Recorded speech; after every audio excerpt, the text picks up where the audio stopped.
예, 오늘의 시황 브리핑 시작하겠습니다. 연속적으로 시장이 올라갔고 또 일정을 앞둔 경계감에 하락 종목 수가 더 많은 이제 그런 모습을 보였고요. 고용 지표 앞두고 있는 상태고 또 주말 사이에 미국과 중국 간의 정상끼리 이제 통화할 가능성이 있잖아요. 이게 통화되면서 관세 관련돼서 또 어떤 일이 벌어질지 모르겠다. 그러니까 여기에 대한 어떤 경계감으로 투자자들이 좀 쉬어가는 그런 모습을 보였습니다. 그리고 외국인 투자자들이 매도했죠. 다시 매도하면서 하락 종목 수가 늘어나는 이제 그런 계기가 됐고, 그렇지만 이제 지수는 또 선전했던 게 제약 바이오 종목 일부라든가 기술주라든가 코스닥에선 특히 레인보우 로보 이런 종목군들이 또 강세를 보이면서 지수는 어느 정도 또 방어를 하거나 코스닥은 아예 플러스로 마감하는 이제 그런 모습을 보였습니다. 그러니까 지수를 보면 코스피는 그냥 저항 나올 법한 자리였어요. 그러니까 이게 보면 2550 부근에 이제 121선이 있는 것도 있고, 그러니까 선물 옵션, 특히 옵션 쪽 포지션 보면 2550 넘어가기에는 조금 버거운 자리였거든요. 그래서 좀 저항 나올 만한 자리에서 이제 밀렸다. 그리고 어제 종가가 딥시크 관세 이슈로 하락했던 것만큼 딱 복원된 상태이기 때문에 추가적으로 올라갈 만한 뭔가 재료가 있어야 되는데 이제 그런 건 없었잖아요. 그래서 좀 숨고르게 하는 그런 모습을 보였고, 반면에 이제 코스닥은 대형주들이 선전을 하면서 하락 종목 수가 비율로 지금 2대3 정도 비율로 하락 종목이 더 많긴 했는데 지수는 상당히 강하게 올라갔죠. 근데 오늘 저는 이제 주목했던 게 뭐냐면 코스닥의 거래대금이 9조 7천억, 거의 9조 8천억 정도 나왔거든요.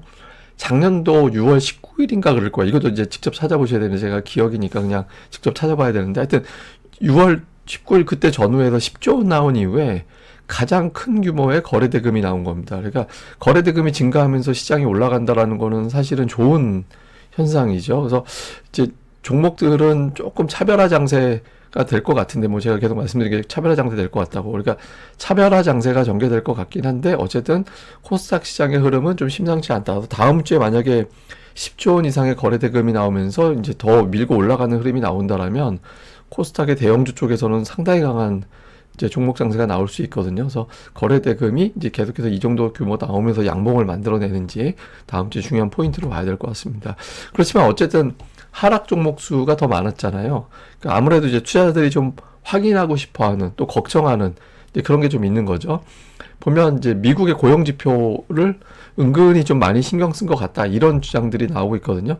그러니까 지난달에 고용 지표가 좀 튀었잖아요. 그러니까 비농업 일자리가 완전 서프라이즈하게 나오는 그런 모습이 나왔었는데 이게 이제 일시적인 요인일 거다. 왜냐면 허리케인 때문에 이제 사람들이 이게 사무실이고 공장이고 뭐고 이제 복귀가 돼야 완전히 이제 복원이 돼야 이제 출근을 하는 거잖아요. 근데 허리케인 이후에 완벽하게 복귀가 됐던 게 지난번에 고용 데이터로 잡힌 것 같다. 그러니까 이런 주장도 있고 또 평소보다 늦은 추수감사절이 이제 또 어느 정도 영향을 줬다 이렇게 이제 평가를 하고 있거든요.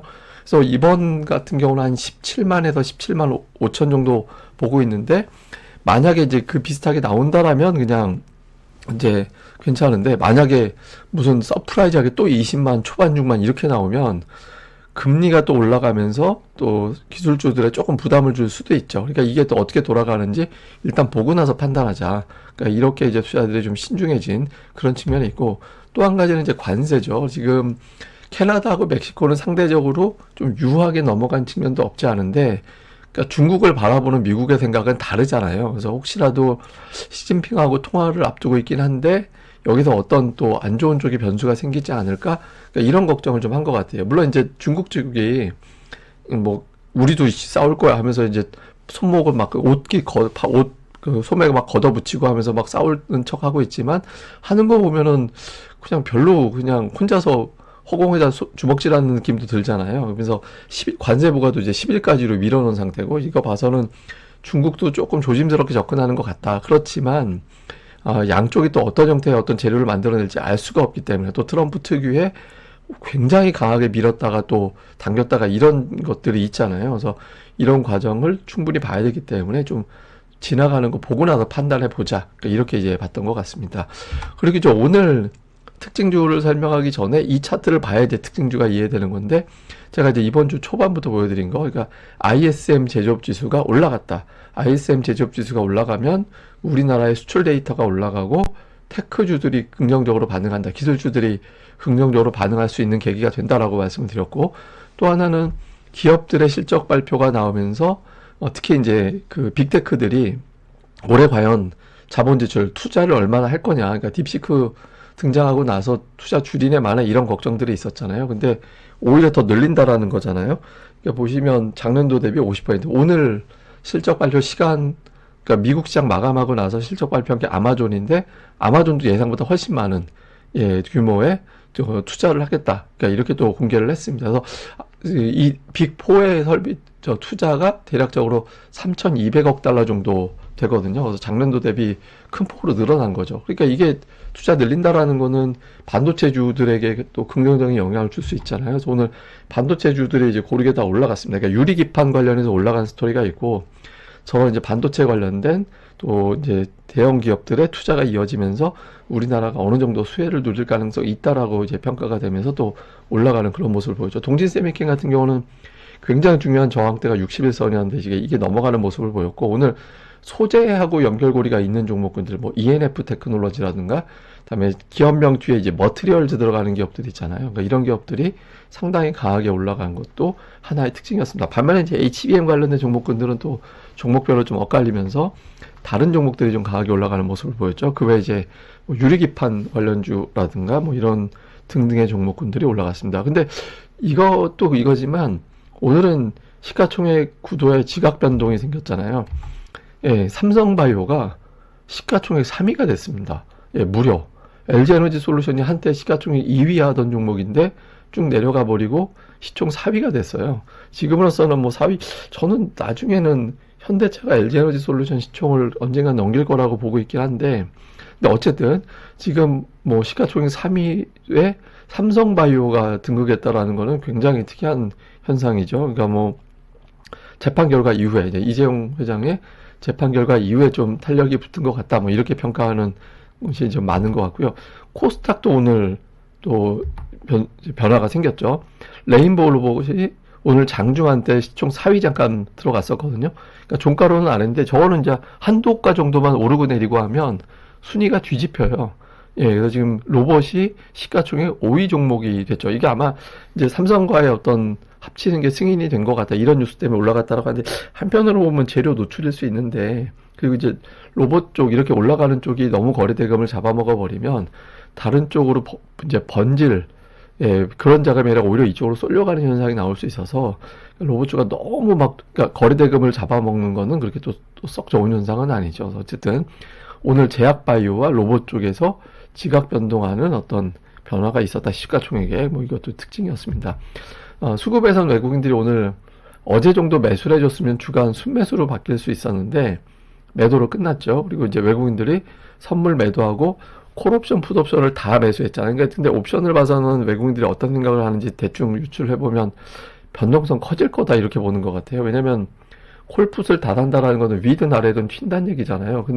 그러면 옆으로 횡보하는 게 제일 나쁜 시나리오가 되는 거거든요. 지금 봐서는 좀 약간 변동성 큰 쪽으로 좀 베팅하고 있는 것 같다, 이렇게 이제 일단 추정이 됩니다. 근데 어쨌든 아쉬운 건 외국인들이 매도로 이제 바뀌었다라는 거예요. 좀 아쉽고, 그다음에 종목은 삼성전자하고 현대차 두 종목을 2천억 원 정도 이제 매도를 했습니다. 그다음에 이제 조선주 이런 것들이 좀 매도에 들어가 있고, 매수는 이제 매도 좀 엇갈려 있긴 한데 이제 방산 쪽 종목, 그다음에 네이버 카카오 같은 인터넷 종목군들, 금융주, 뭐 하이닉스 이런 것들이 이제 매수에 들어가 있었고, 기관 투자자들은 오늘 네이버 카카오가 보통 이제 네카오라고 부르더라고요. 저걸 합쳐갖고. 그 다음에 이제 방산, 조선, 2차전지 등등 매도하고, 삼성전자, 삼성전기 이런 거 방산주 일부, 그러니까 이제 조선주들 하여튼 업종 내에서 좀 따로 담았어요. 예, 이제 따로 담았고, 삼성전기는 뭐 유리기판 이슈로 좀 매수했다라는 것 같고, 하여튼 그래서 약간 이제 삼성전자 플러스 유리기판 뭐 이런 류의 어떤 기업들 매수하고 방산주 일부 매수하고 이런 게 이제 특징이었습니다. 코스닥 쪽에서는 이제 외국인들 같은 경우는 시가총액 상위 종목 쪽에 이제 매도가 좀 많이 잡혀 있는데, 매수 쪽에 이제 레인보우 로봇이 이제 매수로 들어가 있는 그런 상황이 됐고, 휴림 로봇도 있고, 그러니까 로봇 관련된 종목군들이 좀 들어가 있었던 게 특징이었고요. 그다음에 이제 기관 투자자들은 오늘 IT 종목을 많이 담았어요. 그러니까 순위까지 보여드리는 건 여기까지인데, 요 아랫단으로 내려가면 반도체 종목들이 되게 많이 포진해 있었습니다. 오늘 기관은 이제 반도체 종목군들을 좀 고르게 담는 이제 그런 모습을 보인 게 특징이었고, 매도 쪽에서는 시가총액 상단, 뭐 알테오젠, 에코프로비움, HLB, 레인보우 로봇, HPSB 이런 거 다 시총 상단 종목이잖아요. 그래서 시가총액 상위 종목을 좀 고르게 정리하는 이제 그런 모습을 보였습니다. 자, 오늘 시장 요약해 보면 미국의 1월 고용지표, 그러니까 비농업 일자리 17만 정도, 그러니까 예상치가 뭐 17만 5천 정도 됩니다. 그다음에 실업률은 4.1% 정도 예상을 하고 있습니다. 그러니까 이 수치대로 나오는 게 좋아요. 네, 나오는 게 시장에 좋습니다. 그다음에 미중 간의 이제 관세 협상이 어떻게 진행이 되는지도 되게 중요하고, 다음에 이제 메타가 14일 연속 올랐거든요. 네, 14일 연속 올라갔는데 이걸 메타가 상장한 이후에 처음 있는 일이에요. 그러니까 이게 이제 나름대로 굉장한 상징적 의미는 있죠. 왜냐면 빅테크가 무너지지 않고 어떤 종목은 계속 올라가고 있다라는 게 되는 거잖아요. 그래서 이제 메타가 이제 근데 올라가면서 다른 종목들 최근 이제 엔비디아가 저점 대비 3일 연속 오르면 한 10% 정도 오른 반면에 테슬라는 이제 떨어지고 이런 형태가 됐죠. 근데 가장 좋은 그림은 하락할 때 눌리는 종목이 마이너스가 아니라 강보합 정도로 되고 이제 빅테크들이 계속 올라가고 이런 구도가 나오는 게 제일 좋죠. 그러니까 시장에 뭔가 약점이 잡히면 안 되거든요. 그래서 좀 뭐 테슬라를 비롯한 이런 종목군들, 그다음에 최근에 3일 올라갔던 엔비디아가 차익 실현 매물 뒤고 더 올라갈 수 있는지 이런 구도도 좀 우리 증시하고 이제 맞물리는 종목이니까 좀 볼 필요가 있고, 그다음에 이제 코스닥이 8개월 만에 최대 거래 대금이 나왔잖아요. 거의 9조 8천억 원. 그러니까 아마 시간의 거래까지 합치면은 10조 원 언저리까지 나올 수도 있어 보이는데, 거래가 나오면서 올라갔다라는 거 의미가 있죠. 근데 지금 예탁금이 안 들어오고 있기 때문에 결국에는 외국인 기관 장세로 진행이 되고 있다라고 봐야 되거든요. 그래서 실제로 오늘도 소형주 부진, 중대형주 선전 이런 형태가 나타나고 있습니다. 그래서 지금 당분간 포커스는 중형주군 이상 되는 어떤 종목군들 쪽에서 집중하는 게 좋겠다. 이렇게 보시면 될 것 같습니다. 예, 오늘 제가 준비한 건 과연 트럼프가 저렇게 계속할 수 있을까? 그러니까 이런 점인데, 이게 뭐냐면 지금 보시는 차트는 2000년도에 주요 어떤 무역 파트너, 주요 국가들별로의 어떤 주요 이제 무역 파트너인데, 회색선이 미국이고요. 우리 때는 갈색이라고 그랬는데, 저거 지금 브라운색이라고 하죠. 지금 하여튼 저 색깔은 이제 중국이거든요. 저 때는 이제 미국하고 거래하는 데가 압도적으로 많았어요. 근데 2020년이 되면서 저게 바뀌어버렸죠.